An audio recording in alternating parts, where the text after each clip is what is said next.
ABC News Special Report.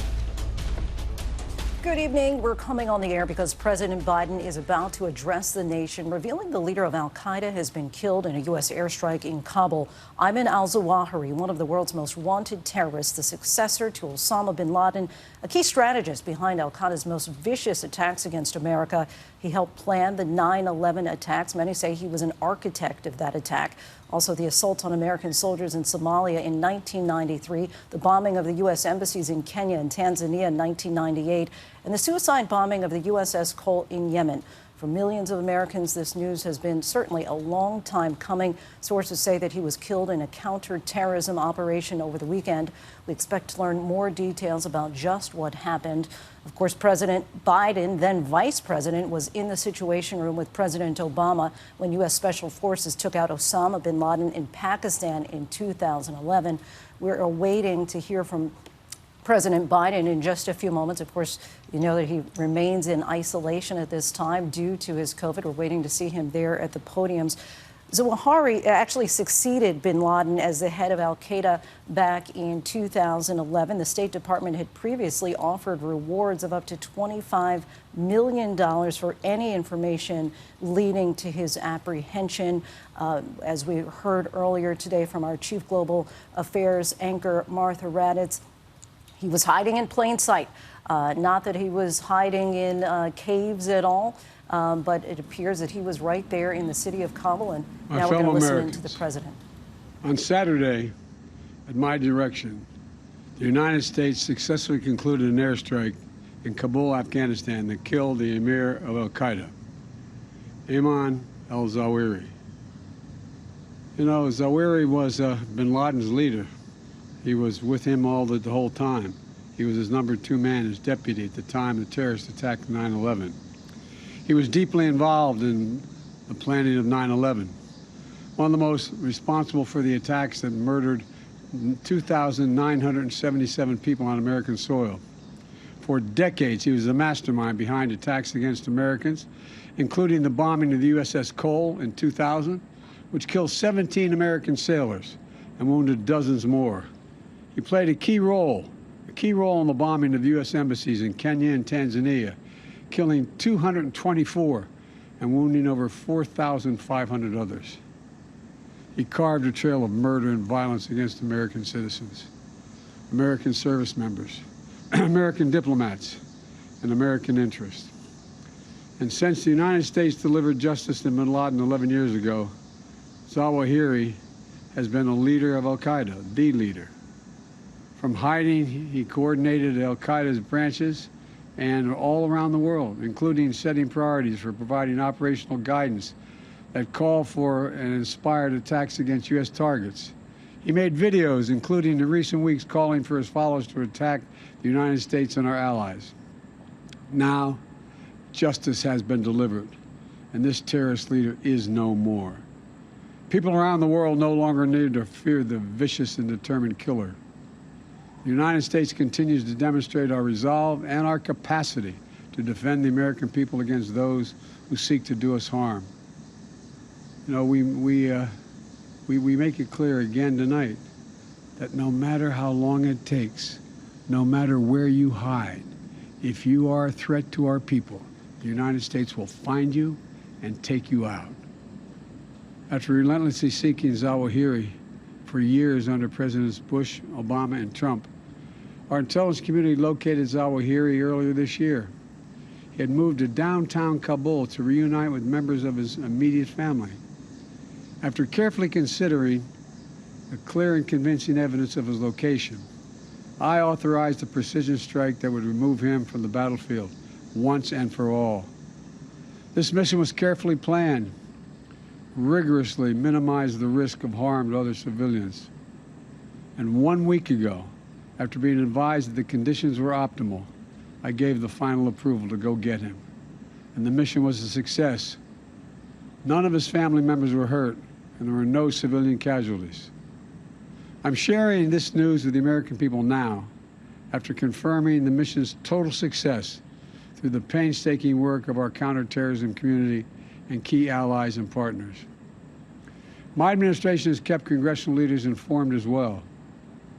When I ended our military mission in Afghanistan almost a year ago, I made the decision that after 20 years of war, the United States no longer needed thousands of boots on the ground in Afghanistan to protect America from terrorists who seek to do us harm. And I made a promise to the American people that we continue to conduct effective counterterrorism operations in Afghanistan and beyond. We've done just that. In February, our forces conducted a daring mission in Syria that eliminated the emir of ISIS. Last month, we took out another key ISIS leader. Now we have eliminated the emir of al-Qaeda. He will never again allow Afghanistan to become a terrorist safe haven, because he is gone, and we're going to make sure that nothing else happens. You know, it can't be a launching pad against the United States. We're going to see to it that won't happen. This operation is a clear demonstration that we will, we can, and we'll always make good on the solemn pledge. My administration will continue to vigilantly monitor and address threats from al-Qaeda, no matter where they emanate from. As Commander-in-Chief, it is my solemn responsibility to make America safe in a dangerous world. The United States did not seek this war against terror. It came to us, and we answered with the same principles and resolve that have shaped us for generation upon generation: to protect the innocent, defend liberty, and we keep the light of freedom burning, a beacon for the rest of the entire world, because this is a great and defining truth about our nation and our people. We do not break. We never give in. We never back down. Last year on September 11th, I once more paid my respect to Ground Zero in New York City, at that quiet field in Shanksville at the Pentagon, standing in the memorial at Ground Zero, seeing the names of those who died forever etched in bronze, is a powerful reminder of the sacred promise we made as a nation. We will never forget. The memorial also bears the quotation from Virgil: "No day shall erase you from the memory of time. No day shall erase you from the memory of time." So we continue to mourn every innocent life that was stolen on 9/11 and honor their memories.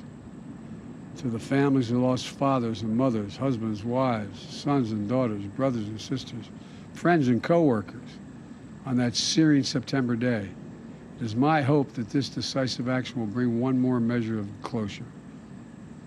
No day shall erase them from the memory of time.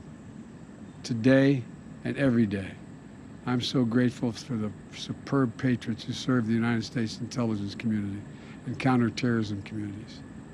They never forget. And those dedicated women and men who tirelessly work every single day to keep our country safe, to prevent future tragedies. It is thanks to their extraordinary persistence and skill that this operation was a success. They've made us all safer. And to those around the world who continue to seek to harm the United States, hear me now.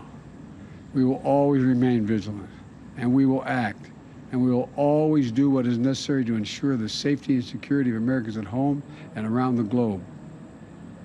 Today, we remember the lost. We commit ourselves to the safety of the living, and we pledge that we shall never waver from defending our nation and its people. Thank you all, and may God protect our troops and all those who serve in harm's way. We will never give up.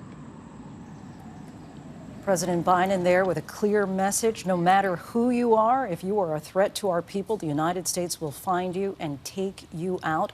He just outlined Zawahiri's key roles in the attacks, bombings, and killings around the world for several decades, saying that he carried a trail of murder and violence against American citizens. Once again, saying justice has been delivered and this terrorist leader is no more. Let's get right to ABC's Chief Global Affairs anchor, Martha Raddatz. Martha, we know this was a drone strike that he was apparently hiding in plain sight. Give us a sense of the timetable here.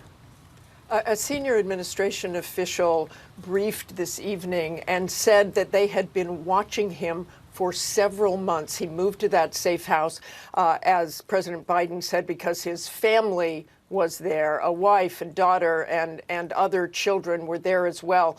But it was 2 Hellfire missiles fired from a CIA drone right over that house in the center of Kabul, in one of the most wealthy neighborhoods in Kabul. He was out on the balcony of that home, and those Hellfire missiles took him out. And they say there were no civilian casualties that they know of at this time. And his family was inside, and they were not killed.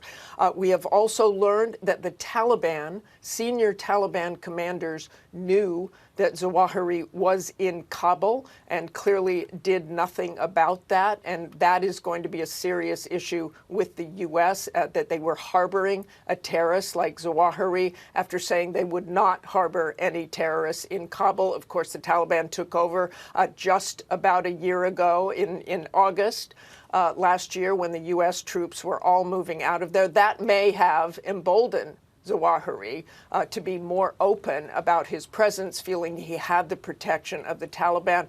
But boy, President Biden said it right. The CIA, the U.S. was persistent. They found him, they tracked him down, and they killed him. And as you mentioned, as well as the president, many had thought that once the American troops pulled out nearly a year ago from Afghanistan, that the intel might be limited on the ground without having those boots on the ground. Exactly, and you can imagine that the administration will use this again and again, saying, look, we can still go after people, this so-called over-the-horizon counter-terrorist operations, that they can still go after people. But it will still be difficult, Lindsay. There were no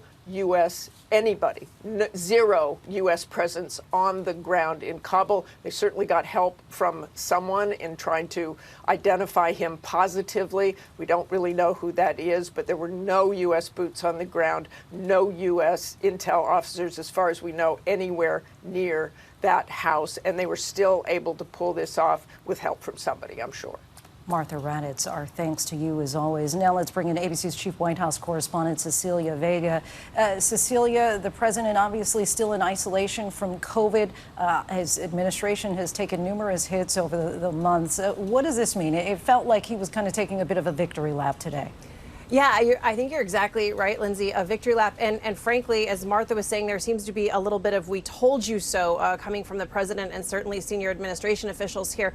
Look, they were criticized pretty heavily, of course, for the botched withdrawal that we all covered in depth about a year ago at this time. In fact, the timing of this is noteworthy. It was about a year ago right now that President Biden had started to pull troops out of Afghanistan. And at the time, the White House faced very serious criticism from many across this city and beyond, that's basically saying that they wouldn't be able to continue to get intelligence if American troops were not there on the ground and in that region. And at the time, they said that would still be possible despite this criticism. And you are hearing from the administration right now, from senior administration officials who say, look, this is proof that you don't need American troops on the ground and in harm's way in Afghanistan in order to get this intel, like you're seeing come out of the White House right now. Cecilia Vega from the White House for us. Again, the president talked about how meticulously this had been planned out, that he went out of his way to make sure that there were no civilian casualties. I want to bring in our Chief Justice correspondent, Pierre Thomas. Pierre,